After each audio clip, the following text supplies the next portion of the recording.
Ladies and gentlemen, we live in a world obsessed with moving forward. No regrets, they say, as if regret were a poison, a weakness, something to be feared and buried. We're told to smile through the pain, to keep going no matter what, and to pretend that our past mistakes don't exist. But what if I told you that this message, this cultural obsession with forgetting regret, is deeply flawed? What if regret is not our enemy, but our greatest teacher?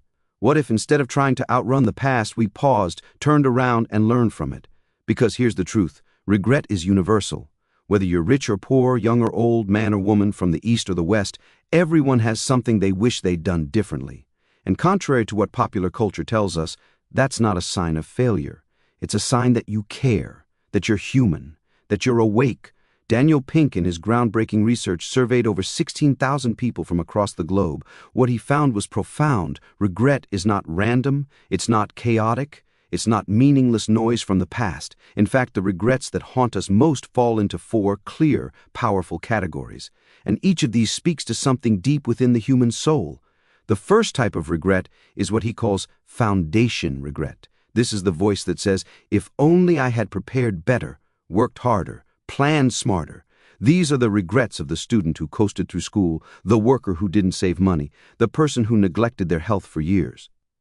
These regrets whisper or scream of opportunities missed not because of bad luck, but because of choices made. They remind us that discipline isn't punishment, it's preparation for freedom.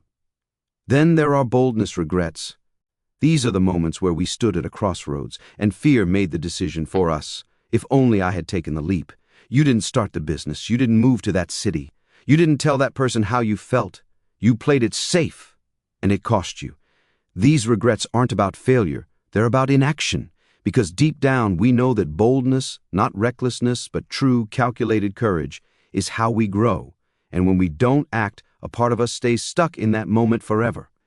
The third kind is the ache of moral regret. This is not about missed chances, but about wrong choices. If only I had done the right thing. Maybe you lied, maybe you cheated, maybe you hurt someone when you knew better. And even if no one else remembers, you do. Because we all carry a compass within us. And when we go against it, even if we win in the short term, we lose a piece of ourselves in the long run. Moral regret is a call, not to dwell in shame, but to reconnect with our values, to be better next time. And then, perhaps the most poignant of all, our connection regrets. If only I had reached out. These are the regrets that form around silence. The friend you lost touch with, the parent you never forgave, the sibling you drifted from. These regrets often come not from grand betrayals, but from small neglects, from the belief that there would always be more time, until there isn't. Now, here's the beauty in all of this. Regret doesn't just hurt, it teaches, it reveals what matters. It acts as a mirror, showing us who we were and who we want to become. Too often, people think that to live a full life they must be fearless. But real courage is not the absence of fear, it's the ability to learn from what you fear most. And for many of us, that fear is looking back. But when we dare to look back, not with shame, but with curiosity, something powerful happens. We begin to make sense of our story.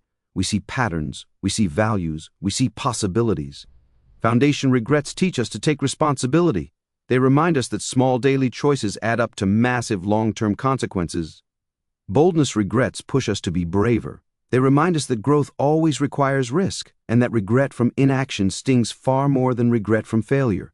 Moral regrets guide our character. They pull us back to integrity, to the kind of person we promised ourselves we would be. And connection regrets? They teach us the most human lesson of all, that love, in the end, is what really matters. So, how do we turn regret into power? First, we normalize it. Stop pretending you have none. Everyone does.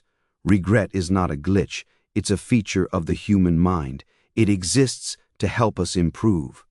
Second, we analyze it. Ask yourself, what kind of regret is this? What value is it pointing me toward? What action is it calling me to take?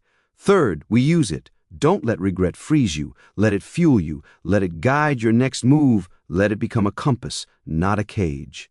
And finally, we practice self-compassion. Regret can easily turn into self-loathing. Don't let it. Speak to yourself like you would to a dear friend, with honesty but also kindness.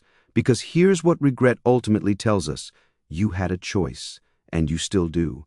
Your story is not over. The page you regret may already be written, but the next page, that one is still blank. And here's something else Daniel Pink discovered. People rarely regret acts of kindness, rarely regret taking a chance, rarely regret telling the truth. What they regret is the silence, the hesitation, the avoidance. So today, I ask you, what do you regret? Not to torture yourself, not to live in the past, but to learn, to grow, to move forward, not in spite of the past, but because of it. Reach out to that person, start that project, make that apology, take that trip, say those words, because the future you, 5 years, 10 years from now, is depending on you to have the courage you didn't have before. Regret is not the end of your story.